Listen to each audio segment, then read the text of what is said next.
સમાચારોમાં આગળ વાત કરીએ તો મોરબીમાં હળવદથી આવતી એસટી બસને મહેન્દ્રનગર પાસે અકસ્માત નડ્યો હતો। જી હા, બિલકુલ જણાવી દઉં કે સીએનજી રિક્ષા બચાવવા જતા અકસ્માતની ઘટના બની હતી।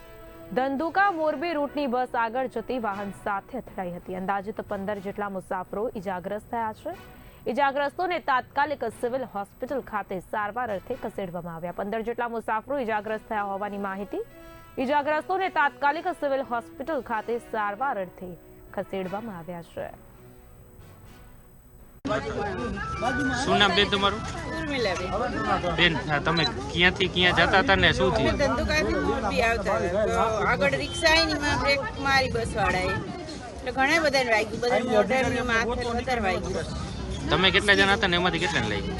ઘણા 10-15 જણાને વાગ્યું, તો કોઈ પ્રાઇવેટમાં ગયા ને કોઈ 108માં આવ્યા। કયા રૂટની બસ હતી? ધંધુકા મોરબી। તમે તમારા ફેમિલીના કેટલા જણા અમે 2 ધંધુકાથી જણા, ને એમાં કોને કોને લાગ્યું? 2 ને વાગ્યું। અંદાજિત કેટલા વાગે અકસ્માત બન્યો? કેટલા વાગે અકસ્માત બન્યો? 11:30 વાગે। પેસેન્જર તો ફૂલ બસ હતી, ઉભેલા હતા ઘણા, પેક બસ હતી। તમારું નામ કેજો? સંઘાણી રાજશ્રી। ક્યાંથી આવતા હતા અને કઈ જગ્યાએ એક્સિડન્ટ થયો?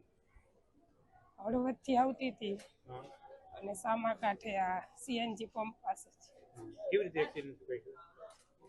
જ્યાં સુધી મને દેખાતું ત્યાં સુધી હું તો ઊભી હતી, મને સીટ નહોતી મળી, એટલે આગળ એક એસટી આવેલી જતી હતી, પાછળ અમારી એસટી હતી, તો વચ્ચે સીએનજી રિક્ષાવાળા ભાઈ આવતા હતા ને તો એને બચાવવા પાછળ પલટી મારી ગઈ કે ના, પાછળ વડી ગઈ, ભટકાઈ ગઈ, બ્રેક મારી પછી સામે ભટકાણી,